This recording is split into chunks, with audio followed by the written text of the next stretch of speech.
Você já percebeu como o medo pode nos paralisar? Mesmo quando sabemos que Deus está no controle? O Salmo 34 nasce de um momento de extrema tensão na vida de Davi.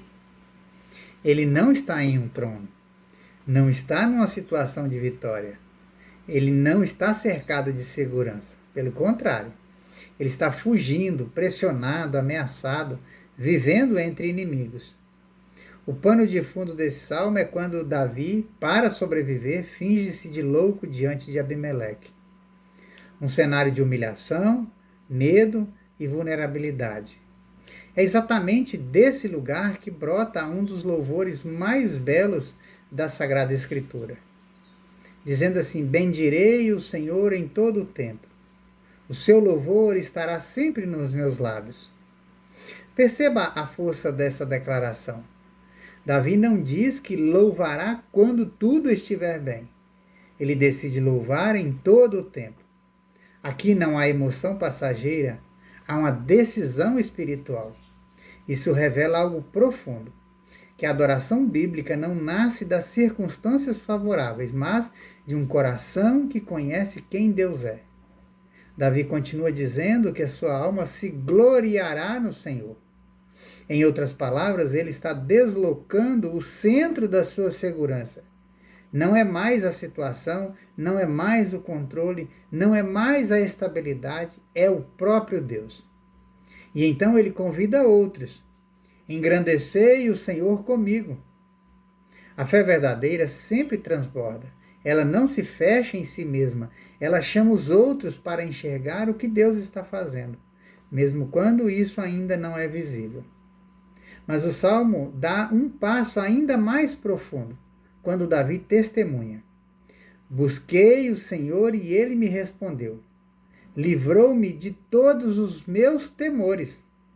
Note bem, o texto não diz apenas que Deus o livrou dos perigos, mas dos temores.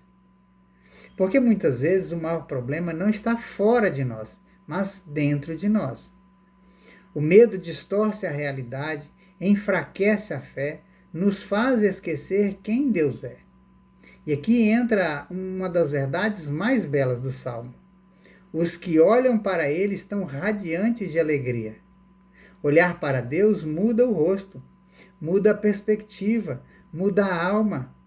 É como alguém que atravessa uma noite escura, mas começa a enxergar luz ao longe. A situação ainda não mudou completamente, mas a esperança já começou a transbordar o coração. Davi continua afirmando que o anjo do Senhor acampa-se ao redor dos que o temem e os livra. Isso não é apenas proteção física, é a presença constante de Deus cercando o seu povo. É saber que você não está sozinho, mesmo quando tudo parece silencioso. Então vem um dos convites mais conhecidos da Bíblia: provai e vede que o Senhor é bom. E isso não é teoria, não é religião superficial, é experiência, é relacionamento. Davi não está falando de um Deus distante, ele está falando de um Deus que pode ser experimentado na vida real. Como alguém que prova algo pela primeira vez e descobre que aquilo é bom. Assim é a vida com Deus. Você não entende apenas com a mente, você percebe com a alma. Mas o Salmo também é honesto. Ele não promete vida sem dificuldades. Pelo contrário, diz assim: muitas são as aflições do justo. Essa frase quebra uma ilusão muito comum. Seguir a Deus não elimina o sofrimento. O justo também enfrenta dor, perdas, crises. Mas o versículo não termina aí. Diz assim: mas o Senhor de todos o livra. E aqui está o equilíbrio da fé. A fé bíblica, o realismo, a esperança caminhando junto. Deus não poupa de todas as lutas, mas nos sustenta em todas elas. E então o Salmo aponta de forma surpreendente para algo maior. Davi diz: preserva-lhe todos os ossos, nenhum deles sequer será quebrado. Esse versículo encontra seu cumprimento pleno em Cristo. No momento da crucificação, quando Jesus entrega a sua vida, seus ossos não são quebrados, cumprindo essa palavra. Isso nos mostra que o Salmo 34 não é apenas sobre Davi, é sobre Cristo. Jesus é o justo, perfeito que sofreu. Ele é aquele que enfrentou a dor mais profunda, não apenas física, mas espiritual. Ele tomou sobre si o nosso pecado, o nosso medo, a nossa condenação.